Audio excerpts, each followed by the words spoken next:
नमस्कार। आप सभी का स्वागत है इस विशेष course fundamentals of computer in manufacturing में। इस कोर्स के समन्वयक डॉक्टर रामकृष्ण राठौर और प्रोफेसर समझ प्रकाश सक्सेना है। स्वागत है आप सभी छात्रों का इस लेक्चर में, जिसका शीर्षक है कैड कैम और उसका प्रोडक्ट लाइफ साइकिल पर प्रभाव। नमस्कार, मेरा नाम डॉक्टर रामकृष्ण राठौर है। मैं dean research and development, associate professor, Rungta college of engineering and technology, CSVT Bhilai के पद पर कार्यरत हूँ। इस लेक्चर में हम कैड कंप्यूटर एडेड डिज़ाइन और कैम कंप्यूटर एडेड मैन्युफैक्चरिंग प्रौद्योगिकियों के द्वारा उत्पाद विकास प्रक्रिया को समझेंगे। इस लेक्चर का उद्देश्य कुछ इस प्रकार है: प्रोडक्ट की परिभाषा और उसका महत्व समझना, प्रोडक्ट लाइफ साइकिल की विभिन्न चरणों को समझना, कैड कैम का प्रोडक्ट लाइफ साइकिल पर प्रभाव जानना, ऑटोमेशन का प्रोडक्ट विकास में भूमिका और प्रोडक्ट इंजीनियरिंग की अवधारणा और इसके महत्व को समझना। इस लेक्चर को समझने से पहले सबसे पहले हम समझते हैं प्रोडक्ट को। प्रोडक्ट, जिसे हिंदी में उत्पाद कहा जाता है, वह वस्तु या सेवा है जिसे बाजार में ग्राहकों की आवश्यकताओं और इच्छाओं को पूरा करने के लिए बेचा जाता है। उत्पाद किसी भी भौतिक रूप, वस्तु, सेवा, विचार या जानकारी के रूप में हो सकता है। उत्पाद का उद्देश्य ग्राहक की समस्याओं का समाधान करना, उनकी इच्छाओं की पूर्ति करना होता है। प्रोडक्ट का महत्व: किसी भी व्यवसाय के लिए उत्पाद का महत्व बहुत अधिक होता है। यह व्यवसाय की नींव और उसका मुख्य आधार होता है। एक अच्छा उत्पाद व्यवसाय को सफलता की ऊंचाइयों तक पहुंचाने में सक्षम होता है। उत्पाद का महत्व को कुछ इस प्रकार से समझा जा सकता है। जहां हम बात करते हैं बाजार में प्रतिस्पर्धा की, एक गुणवत्तापूर्ण प्रोडक्ट व्यवसाय को प्रतिस्पर्धा में आगे बढ़ाता है। ग्राहकों की संतुष्टि: जहां एक अच्छा प्रोडक्ट ग्राहकों की अपेक्षाओं को पूरा करता है और उन्हें संतुष्ट करता है। बिक्री और लाभ: प्रोडक्ट की गुणवत्ता और उसकी आवश्यकता के आधार पर व्यवसाय की बिक्री और लाभ में वृद्धि होती है। विपणन और ब्रांडिंग: प्रोडक्ट का विपणन और ब्रांडिंग व्यवसाय की पहचान को स्थापित करने में मदद करता है। प्रोडक्ट डिजाइन: जहां प्रोडक्ट डिजाइन उत्पाद की बाहरी और आंतरिक संरचना को परिभाषित करता है। इसके उत्पाद का आकार, रंग, सामग्री और उपयोगिता शामिल होती है। इनोवेशन या नवाचार: नवाचार उत्पाद में नए और उन्नत तकनीकों, विशेषताओं या विचारों को शामिल करने की प्रक्रिया होती है। यह उत्पाद की प्रतिस्पर्धात्मकता को बढ़ाता है और बाजार में उसकी विशिष्टता को स्थापित करता है। नवाचार उत्पाद की गुणवत्ता, प्रदर्शन और उपयोगिता को भी सुधारता है। छात्रों, प्रोडक्ट के कुछ प्रकार होते हैं। प्रोडक्ट विभिन्न प्रकार के हो सकते हैं, जो उनके स्वभाव, उपयोग और लक्षित बाजार के आधार पर वर्गीकृत किए जाते हैं। कुछ प्रोडक्ट के प्रकार इस प्रकार हैं: उपभोक्ता उत्पाद या कंज्यूमर प्रोडक्ट्स। ये वे उत्पाद होते हैं जिन्हें व्यक्तिगत उपयोग के लिए खरीदा जाता है, जैसे कि कपड़े, इलेक्ट्रॉनिक्स, घरेलू उपकरण इत्यादि। इंडस्ट्रियल प्रोडक्ट या औद्योगिक प्रोडक्ट उत्पाद: ये वे उत्पाद होते हैं जो उद्योगों और व्यवसायों द्वारा उपयोग किए जाते हैं, जैसे कि मशीनरी, कच्चा माल और उपकरण। सर्विसेज या सेवाएं: यह उत्पाद नहीं होते हैं, बल्कि सेवाएं होती हैं जो ग्राहकों को प्रदान की जाती हैं, जैसे बैंकिंग सेवाएं, चिकित्सा सेवाएं और पर्यटन सेवाएं। डिजिटल उत्पाद या डिजिटल प्रोडक्ट: ये वे उत्पाद होते हैं जैसे कि सॉफ्टवेयर, ऑनलाइन पाठ्यक्रम और ई बुक्स। विचार और जानकारी, आइडियाज एंड इंफॉर्मेशन: ये उत्पाद किसी विचार या जानकारी के रूप में हो सकते हैं, जैसे कि पेटेंट, साहित्यिक कृतियां और संगीत। छात्रों, उत्पाद लाइफ साइकिल प्रक्रिया को समझते हैं। प्रोडक्ट का विकास एक जटिल और रणनीति प्रक्रिया होती है जिसमें कई चरण हो सकते हैं। यह प्रक्रिया व्यवसाय के विचार से लेकर उत्पाद के बाजारीकरण तक चलती है। इसके कई चरण हो सकते हैं जिसमें कि प्रमुख चरण कुछ इस प्रकार है। विचार सृजन, जिसे आइडिया जनरेशन कहा जाता है। यह चरण नए उत्पाद विचारों को उत्पन्न करने का होता है। यह विचार ग्राहकों की जरूरतों, बाजार के रुझानों और व्यवसाय के लक्ष्य के आधार पर उत्पन्न किए जाते हैं। विचार मूल्यांकन या आइडिया स्क्रीनिंग, इस चरण में उत्पन्न विचारों का मूल्यांकन किया जाता है। उनकी व्यवहार्यता, लाभदायकता और सामर्थ्य के आधार पर चयन किया जाता है। विचार अवधारणा विकास या कॉन्सेप्ट डेवलपमेंट, चयनित विचार को एक विस्तृत अवधारणा में विकसित किया जाता है जिसमें उत्पाद की विशेषताएं, लाभ और उपयोग के तरीके शामिल होते हैं।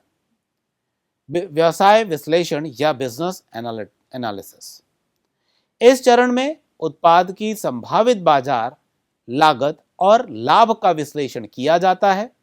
इसमें वित्तीय पूर्वानुमान, जोखिम मूल्यांकन और बाजार रणनीति शामिल होती हैं।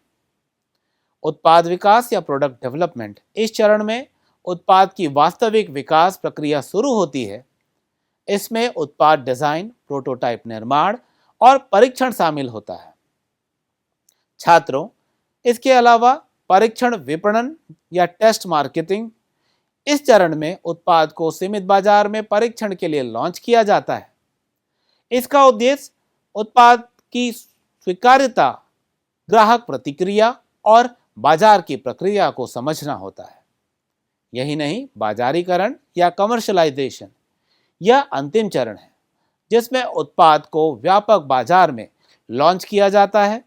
इसमें विपणन रणनीति, वितरण चैनल और प्रचार शामिल होते हैं। छात्रों, आइए हम प्रोडक्ट लाइफ साइकिल समझते हैं। प्रोडक्ट जीवन चक्र या प्रोडक्ट लाइफ साइकिल उत्पाद के विभिन्न चरणों का वर्णन करता है जो उसकी शुरुआत से लेकर समाप्ति तक होता है। यह चक्र निम्नलिखित चरणों में विभाजित हो सकता है। पहला, परिचय या इंट्रोडक्शन। इस चरण में उत्पाद को पहली बार बाजार में लॉन्च किया जाता है। इसमें प्रचार और विपणन के माध्यम से उत्पाद की जागरूकता बढ़ाने पर ध्यान केंद्रित किया जाता है। दूसरा, विकास या ग्रोथ। इस चरण में उत्पाद की मांग और बिक्री में वृद्धि होती है। इसमें प्रतिस्पर्धा बढ़ती है और उत्पाद के सुधार और विस्तार पर ध्यान दिया जाता है। परिपक्वता या मैच्योरिटी। छात्रों, इस चरण में उत्पाद की मांग स्थिर हो जाती है और बिक्री चरम पर पहुंच जाती है। इसमें उत्पाद की प्रतिस्पर्धात्मकता को बनाए रखने के लिए नवाचार और विपणन की रणनीतियों का उपयोग किया जाता है। अवसान या डिक्लाइन। इस चरण में उत्पाद की मांग और बिक्री घटने लगती है जिससे उत्पाद की समाप्ति या पुनः नवाचार पर विचार किया जाता है। उपभोक्ता व्यवहार प्रोडक्ट की सफलता में महत्वपूर्ण भूमिका निभाता है। यह अध्ययन करता है कि ग्राहक कैसे उत्पाद का चयन करते हैं, उनका उपयोग करते हैं और उनकी प्रतिक्रिया देते हैं। उपभोक्ता व्यवहार को समझने के लिए निम्नलिखित तत्व महत्वपूर्ण हो सकते हैं, जैसे ग्राहक आवश्यकताएं और इच्छाएं। ग्राहक की आवश्यकताएं और इच्छाएं उत्पाद की डिजाइन और विकास में महत्वपूर्ण भूमिका निभाती हैं। यही नहीं छात्रों, उत्पाद को ग्राहकों की समस्याओं का समाधान करने और उनकी इच्छाओं को पूरा करने के लिए डिजाइन किया जाना चाहिए। खरीद निर्णय प्रक्रिया। इसमें ग्राहक की खरीद निर्णय प्रक्रिया को समझना महत्वपूर्ण होता है। इसमें समस्या पहचान, जानकारी की खोज, विकल्पों का मूल्यांकन, खरीद निर्णय और खरीद के बाद की प्रक्रिया शामिल होती है। सांस्कृतिक और सामाजिक प्रभाव। छात्रों, ग्राहक के सांस्कृतिक और सामाजिक प्रभाव भी उत्पाद की सफलता में महत्वपूर्ण होते हैं। इसमें सामाजिक मान्यताएं, परंपराएं और सामाजिक समूहों का प्रभाव शामिल होता है। अब हम समझेंगे प्रोडक्ट लाइफ साइकिल। उत्पाद जीवन चक्र या प्रोडक्ट लाइफ साइकिल किसी उत्पाद के निर्माण से लेकर उसके बाजार में अंत तक की प्रक्रिया को दर्शाता है। आइए इस प्रक्रिया को समझते हैं। सबसे पहले इस प्रक्रिया में ग्राहक या बाजार आते हैं, कस्टमर या मार्केट। इसमें विश्लेषण और शोध की जरूरत होती है, जहां उत्पाद जीवन चक्र की शुरुआत बाजार की मांग और ग्राहक की आवश्यकताओं को समझने से होती है। इसमें बाजार अनुसंधान, ग्राहक सर्वेक्षण और प्रतिस्पर्धात्मक विश्लेषण शामिल होते हैं। समस्या की पहचान। ग्राहकों की समस्याओं और आवश्यकताओं की पहचान की जाती है ताकि एक नया उत्पाद विकसित किया जा सके जो उनकी जरूरतों को पूरा करता हो। उत्पाद अवधारणा या प्रोडक्ट कॉन्सेप्ट। छात्रों, विचार सृजन या आइडिया जनरेशन। विभिन्न संभावित उत्पाद विचार उत्पन्न किए जाते हैं जो ग्राहकों की आवश्यकताओं को पूरा करते हैं। इसके अलावा अवधारणा विकास या कॉन्सेप्ट डेवलपमेंट भी प्रोडक्ट कॉन्सेप्ट में के स्टेज पर आता है, जहां चयनित विचारों को एक ठोस अवधारणा में बदल दिया जाता है और प्रारंभिक फिजिबिलिटी अध्ययन किया जाता है और समझा जाता है कि वह प्रोडक्ट एक्चुअल में काम करेगा या नहीं। इसके अलावा तीसरे चरण में डिजाइन इंजीनियरिंग। इस चरण में विस्तृत डिजाइन या डिटेल्ड डिजाइन को स्टार्ट किया जाता है, जहां उत्पाद के सभी तकनीकी पहलुओं का विस्तार से डिजाइन किया जाता है। इसमें उत्पाद के विभिन्न घटकों, आकार और विनिर्देशों का निर्धारण शामिल होता है। उसके बाद प्रोटोटाइपिंग। प्रोटोटाइपिंग भी डिजाइन इंजीनियरिंग के स्टेज पर आते हैं, जहां डिजाइन को एक प्रोटोटाइप में बदलकर उसका परीक्षण किया जाता है। इससे डिजाइन की सटीकता और व्यवहारिकता का मूल्यांकन किया जा सकता है। छात्रों, चौथे चरण में ड्राफ्टिंग आती है। इसमें तकनीकी ड्राफ्टिंग या टेक्निकल ड्राफ्टिंग, जहां उत्पाद के विस्तृत तकनीकी ड्राइंग तैयार किए जाते हैं जो उत्पादन प्रक्रिया के लिए मार्गदर्शक के रूप में काम करते हैं। इसके बाद डिजाइन डॉक्यूमेंटेशन, जहां सभी डिजाइन संबंधित दस्तावेजीकरण तैयार किया जाता है ताकि उत्पादन प्रक्रिया के दौरान किसी भी जानकारी की कमी न हो। पांचवें चरण में छात्रों प्रोसेस प्लानिंग आता है। इसमें उत्पादन प्रक्रिया का निर्धारण या डिटर्मिनेशन ऑफ प्रोडक्शन प्रोसेसेस इसको परफॉर्म किया जाता है। उत्पाद के उत्पादन के लिए आवश्यक सभी प्रक्रियाओं का निर्धारण किया जाता है, जहां इसके पश्चात संसाधन योजना या रिसोर्स प्लानिंग के चरण को पूरा किया जाता है, जिसमें आवश्यक मशीनरी, सामग्री और मानव संसाधनों की योजना बनाई जाती है। छठवें चरण में शेड्यूलिंग आती है, जहां उत्पादन अनुसूची या प्रोडक्शन शेड्यूल्स डिफाइन किए जाते हैं। उत्पादन गतिविधियों का एक विस्तृत समय सारणी तैयार किया जाता है। इसके उपरांत समय प्रबंधन या टाइम मैनेजमेंट के चरण को पूरा किया जाता है, जिसमें उत्पादन के हर चरण के लिए समय प्रबंधन किया जाता है ताकि उत्पादन प्रक्रिया समय पर पूरी हो सके।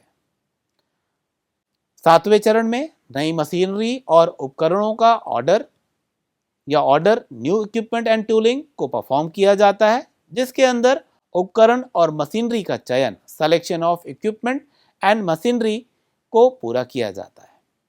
छात्रों, उत्पादन के लिए आवश्यक नई मशीनरी और उपकरणों का चयन और ऑर्डर किया जाता है। स्थापना और परीक्षण। इसमें इंस्टॉलेशन एंड टेस्टिंग को परफॉर्म किया जाता है, जिसमें उपकरणों और मशीनरी की स्थापना और परीक्षण किया जाता है ताकि वे उत्पादन के लिए तैयार हो सके।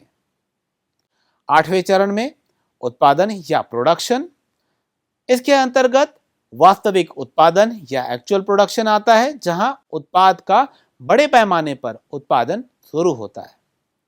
इसके पश्चात छात्रों प्रक्रिया निगरानी भी प्रोडक्शन के स्टेज में आती है, जिसे हम प्रोसेस मॉनिटरिंग भी कहते हैं। उत्पादन की प्रक्रिया की निरंतर निगरानी की जाती है ताकि गुणवत्ता और उत्पादकता सुनिश्चित हो सके। इसके पश्चात 9वें चरण पे गुणवत्ता नियंत्रण या क्वालिटी कंट्रोल आते हैं, जिसमें गुणवत्ता मानकों की जांच या क्वालिटी स्टैंडर्ड्स इंस्पेक्शन आते हैं, जिसमें उत्पादक की गुणवत्ता को सुनिश्चित करने के लिए गुणवत्ता मानकों के अनुसार जांच और परीक्षण किया जाता है। इसके बाद गुणवत्ता सुधार या क्वालिटी इंप्रूवमेंट किया जाता है, जहां किसी भी त्रुटि या गुणवत्ता समस्याओं को सुधारने के लिए आवश्यक कार्यवाही की जाती है। उत्पाद जीवन चक्र एक जटिल और विस्तृत प्रक्रिया है जो ग्राहक की आवश्यकताओं की पहचान से लेकर अंतिम उत्पाद के निर्माण और गुणवत्ता नियंत्रण तक फैली होती है। यह प्रक्रिया सुनिश्चित करती है कि उत्पाद उच्च गुणवत्ता का हो, समय पर बाजार में आए और ग्राहकों की आवश्यकताओं को पूरी तरह से पूरा करे। प्रत्येक चरण में कुशल योजना, निष्पादन और निगरानी आवश्यक होती है ताकि उत्पादन प्रक्रिया सुचारू रूप से चल सके और अंतिम उत्पाद बाजार में सफल हो। छात्रों, इसके पश्चात हम समझेंगे, यह तो था एक कन्वेंशनल प्रोडक्ट लाइफ साइकिल, ठीक है। इसके पश्चात अब हम समझते हैं कि प्रोडक्ट लाइफ साइकिल में कैड कैम का क्या प्रभाव है या CAD CAM overlaid product life cycle, ठीक है। इस कैड कैम का प्रभाव क्या होता है, आइए हम समझते हैं। पहला, ग्राहक या बाजार, जहां कस्टमर या मार्केट पर क्या प्रभाव हो सकते हैं, आइए अब हम इसे समझें। जहां तेजी से प्रक्रिया, कैड कैम तकनीक का उपयोग करते हुए कंपनियां ग्राहकों की आवश्यकताओं को और बाजार की मांगों का तेजी से विश्लेषण कर सकती हैं। इसके अलावा कस्टमाइजेशन, जिसमें कैड कैम की मदद से उत्पादों को ग्राहक की विशिष्ट आवश्यकताओं के अनुसार जल्दी से अनुकूलित किया जा सकता है। इसके पश्चात अगर हम बात करें प्रोडक्ट कॉन्सेप्ट की, जहां उत्पाद अवधारणाओं की, यहां पर विचारों का सटीक अनुवाद, जहां कैड सॉफ्टवेयर विचारों को सटीक और विस्तृत अवधारणाओं में बदलने में मदद करता है। प्रोटोटाइपिंग में अवधारणाओं के त्वरित प्रोटोटाइपिंग बनाए जा सकते हैं, जिससे डिजाइन की व्यवहार्यता का जल्दी मूल्यांकन किया जा सकता है। इसके पश्चात डिजाइन इंजीनियरिंग में कैड कैम का क्या प्रभाव हो सकते हैं, आइए समझते हैं। सटीकता और गुणवत्ता, कैड सॉफ्टवेयर के माध्यम से डिजाइन की सटीकता और गुणवत्ता में सुधार होता है। समय की बचत, जिसमें डिजाइन प्रक्रिया तेज हो जाती है, जिससे समय और लागत में बचत होती है।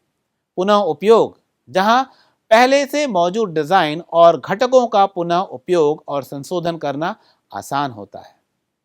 इसके अलावा ड्राफ्टिंग के स्टेज पर कैड कैम स्वचालन में मदद करता है, जहां कैड सॉफ्टवेयर ड्राफ्टिंग प्रक्रिया को स्वचालित करता है, जिससे त्रुटियां कम हो जाती हैं। संशोधन में आसानी, डिजाइन में आवश्यक परिवर्तनों को आसानी से और जल्दी से लागू किया जा सकता है। अगर हम बात करें कैड कैम की प्रोसेस प्लानिंग पर इफेक्ट की, तो यहां पर सिमुलेशन में कैड कैम सॉफ्टवेयर के माध्यम से निर्माण प्रक्रिया की सिमुलेशन और योजना बनाई जा सकती है। कुशल संसाधन प्रबंधन, जहां संसाधनों का कुशल प्रबंधन और अनुकूलन संभव हो पाता है कैड कैम की मदद से। इसके अलावा अगर हम शेड्यूलिंग पर कैड कैम के प्रभाव को समझें, सो कैड कैम प्रणाली के माध्यम से उत्पादन समय सारणी को सटीक रूप से निर्धारित और प्रबंधित किया जा सकता है। समय की बचत, जहां शेड्यूलिंग प्रक्रिया में स्वचालन के से समय की बचत होती है और उत्पादन समय को कम किया जा सकता है। इसके अलावा नए उपकरण और टूलिंग के आदेश में अगर हम कैड कैम के इफेक्ट को समझें, सटीक विनिर्देशन, जहां कैड कैम सॉफ्टवेयर उपकरण और टूलिंग के सटीक विनिर्देश तैयार करने में मदद करता है। त्वरित प्रतिक्रिया, जहां उपकरण और टूलिंग के आदेश देने से की प्रक्रिया तेज और अधिक सटीक हो जाती है। उसके बाद उत्पादन, जहां स्वचालित उत्पादन कैड कैम तकनीक उत्पादन प्रक्रियाओं को स्वचालित और कुशल बनाती है। इसके अलावा गुणवत्ता और स्थिरता, जहां उत्पादन की गुणवत्ता और स्थिरता में सुधार होता है, जिससे दोषों की संभावनाएं कम हो जाती हैं। क्वालिटी कंट्रोल पे अगर हम बात करें तो यहाँ पर रियल टाइम मॉनिटरिंग, जहाँ कैड कैम प्रणाली गुणवत्ता नियंत्रण के लिए रियल टाइम डेटा प्रदान करती है। उसके अलावा उन्नत परीक्षण, जहाँ उन्नत परीक्षण और उन्नत निरीक्षण तकनीकों के माध्यम से उत्पाद की गुणवत्ता को बनाए रखा जा सकता है। कैड कैम तकनीक ने उत्पाद जीवन चक्र के प्रत्येक चरण को प्रभावित किया है, जिससे डिजाइन से लेकर उत्पादन और गुणवत्ता नियंत्रण तक की प्रक्रियाएं अधिक कुशल, सटीक और तेज हो गई हैं। यह तकनीक न केवल उत्पादन समय और लागत को कम करती है, बल्कि उत्पाद की गुणवत्ता और ग्राहक संतुष्टि को भी बढ़ाती है। छात्रों, कैड कैम के माध्यम से उत्पाद विकास प्रक्रिया में नवाचार और अनुकूलन की संभावनाएं बढ़ जाती हैं, जिससे उद्योगों को तेजी से बदलते बाजार में प्रतिस्पर्धात्मक बने रहने में मदद भी मिलती है। डिजाइन और विकास को समझेंगे हम, जहां प्रोडक्ट लाइफ साइकिल प्रक्रिया में कैड कैम की भूमिका किस तरीके से रहती है उसे और समझते हैं। जहां कल्पना और डिजाइन में कैड तकनीकों का उपयोग करके डिजाइनर्स उत्पादों के आकार और अन्य भौतिक विशेषताओं को डिजाइन कर सकते हैं। यह प्रारंभिक चरण में नवीन विचारों को जन्म देता है। इसके अलावा कैड मॉडल का उपयोग करके इंजीनियर्स उत्पाद की कार्यक्षमता का परीक्षण कर सकते हैं और उपयुक्त उन्नयन कर सकते हैं। यह कारखाने में लागत और समय को कम करने में मदद करता है। निर्माण और उत्पादन, जहां कैम तकनीकों का उपयोग कर उत्पादन प्रक्रिया को स्वचालित किया जा सकता है, जो गुणवत्ता और सुसंगतता को बढ़ाता है और उत्पादकता में वृद्धि करता है। छात्रों, इसी विषय में हम आगे बढ़ते हैं और अगले टॉपिक को समझते हैं, जो कि है ऑटोमेशन। ऑटोमेशन का तात्पर्य उत्पादन प्रक्रियाओं में स्वचालन तकनीकों का उपयोग करके मानव हस्तक्षेप को कम करने से है। ऑटोमेशन उत्पादन की गति, गुणवत्ता और क्षमता में सुधार करता है। ऑटोमेशन के कुछ लाभ होते हैं, जो कि उत्पादन की गति, जहां ऑटोमेशन उत्पादन प्रक्रिया को तेजी से करता है, जिससे उत्पादन समय कम हो जाता है। इसके अलावा ऑटोमेशन त्रुटि रहित उत्पादन सुनिश्चित करता है, जिससे उत्पाद की गुणवत्ता में सुधार होता है। तत्पश्चात ऑटोमेशन उत्पादन लागत को कम करता है, क्योंकि इसमें मानव श्रम की आवश्यकता कम होती है। ऑटोमेशन से उत्पादन प्रक्रियाओं सुरक्षित होती हैं, क्योंकि खतरनाक कार्यों में मानव हस्तक्षेप की आवश्यकता नहीं होती है। इसके अलावा ऑटोमेशन में हम विनिर्माण ऑटोमेशन को समझेंगे, जहां ये ऑटोमेशन के प्रकार हैं। पहला होता है मैन्युफैक्चरिंग ऑटोमेशन या विनिर्माण ऑटोमेशन। उत्पादन प्रक्रियाओं को स्वचालित करने के लिए विभिन्न तकनीकों और प्रणालियों का उपयोग करता है। यह उत्पादन की गति, गुणवत्ता और दक्षता को बढ़ाने में महत्वपूर्ण भूमिका निभाता है। ये कई प्रकार के होते हैं। पहला होता है फिक्स्ड ऑटोमेशन या निश्चित ऑटोमेशन। फिक्स्ड ऑटोमेशन में, जिसे हार्ड ऑटोमेशन भी कहा जाता है, एक प्रकार की स्वचालन है जो बड़े पैमाने पर उत्पादन के लिए डिजाइन की गई है। इसमें विशेष रूप से डिजाइन की गई मशीनें और उपकरण शामिल होते हैं, जो एक ही प्रकार के उत्पाद के उत्पादन के लिए होते हैं। इसकी कुछ विशेषताएं होती हैं, जो कुछ इस प्रकार हैं। उच्च उत्पादन दर, प्रारंभिक लागत अधिक होती है, लचीलापन कम होता है, उपकरण और मशीनों का विशेष डिजाइन। इसके कुछ उदाहरण हैं ऑटोमोबाइल असेंबली लाइनें, बॉटलिंग प्लांट्स आदि। फ्लेक्सिबल ऑटोमेशन या लचीला ऑटोमेशन। फ्लेक्सिबल ऑटोमेशन, जिसे सॉफ्ट ऑटोमेशन भी कहा जाता है, छोटे से मध्यम पैमाने पर उत्पादन के लिए उपयुक्त है। यह विभिन्न प्रकार के उत्पादों के उत्पादन के लिए डिजाइन किया गया है और जल्दी से सेटअप और परिवर्तन कर सकता है। इसकी विशेषताएं उच्च लचीलापन, उत्पादन की विविधता, प्रारंभिक लागत अपेक्षाकृत अधिक होती है, त्वरित सेटअप और परिवर्तन की क्षमता। इसके कुछ उदाहरण सीएनसी मशीनें और रोबोटिक्स आर्म्स हैं। इसके अलावा तीसरा प्रकार प्रोग्रामेबल ऑटोमेशन है, जहां प्रोग्रामेबल ऑटोमेशन का उपयोग विभिन्न प्रकार के उत्पादों के उत्पादन के लिए किया जाता है, जहां उत्पादन की मात्रा मध्यम होती है। इसमें उत्पादन प्रक्रिया को बदलने के लिए प्रोग्रामेबल उपकरण और मशीनें शामिल होती हैं। इसके कुछ विशेषताएं: प्रोग्रामेबल नियंत्रण, उत्पादन की विविधता, प्रारंभिक लागत मध्यम होती है, त्वरित परिवर्तन और सेटअप की क्षमता। इसके कुछ उदाहरण पीएलसी हो सकते हैं, जहां प्रोग्रामेबल लॉजिक कंट्रोलर और लघु बैच उत्पादन प्रणालियां। इसके अलावा एकीकृत ऑटोमेशन या इंटीग्रेटेड ऑटोमेशन। एकीकृत ऑटोमेशन एक व्यापक स्वचालन प्रणाली है जो विभिन्न उत्पादन प्रक्रियाओं और प्रणालियों को एकीकृत करते हैं। इसमें कंप्यूटर, रोबोटिक्स और विभिन्न अन्य उपकरण शामिल होते हैं। इसमें पूरी उत्पादन प्रक्रिया का एकीकरण, उच्च उत्पादकता और गुणवत्ता, जटिल और महंगी प्रणाली, वास्तविक समय डेटा संग्रह और विश्लेषण सम्मिलित हैं। इसके उदाहरण computer integrated manufacturing systems, smart factory हैं। इसके अलावा प्रोडक्ट इंजीनियरिंग, जहां प्रोडक्ट इंजीनियरिंग उत्पाद के विकास, डिजाइन और उत्पादन की प्रक्रिया है। यह उत्पाद की कार्य क्षमता, गुणवत्ता और प्रदर्शन को सुनिश्चित करने के लिए विभिन्न इंजीनियरिंग तकनीकों और सिद्धांतों का उपयोग करता है। इसके डिजाइन और विकास, प्रोटोटाइपिंग और परीक्षण, उत्पादन प्रक्रिया और प्रबंधन और समर्थन सम्मिलित हैं। कैड-कैम तकनीकें प्रोडक्ट लाइफ साइकिल पर महत्वपूर्ण प्रभाव डालती हैं। यह डिजाइन, विकास, उत्पादन, बाजारीकरण की प्रक्रियाओं को कुशल और प्रभावी बनाती हैं। ऑटोमेशन और प्रोडक्ट इंजीनियरिंग उत्पाद की गुणवत्ता, गति और लागत को सुधारने में महत्वपूर्ण भूमिका निभाते हैं। सीक्वेंशियल इंजीनियरिंग, जिसे पारंपरिक इंजीनियरिंग प्रक्रिया भी कहा जाता है, एक उत्पाद विकास पद्धति है जहां डिजाइन और विकास गतिविधियां एक निश्चित अनुक्रम में की जाती हैं। यह प्रक्रिया चरण दर चरण तरीके से संचालित होती है, जहां प्रत्येक चरण पिछले चरण की समाप्ति के बाद ही शुरू होता है। यह विधि लंबे समय से उद्योगों में उपयोग की जा रही है, विशेष रूप से उन उद्योगों में जहां प्रक्रिया स्थिरता और सटीकता महत्वपूर्ण होते हैं। इसके कुछ प्रमुख चरण होते हैं, जैसे कि आइडिया जनरेशन और concept development, design, engineering analysis and prototyping, then production planning and production, marketing and sales, service and support।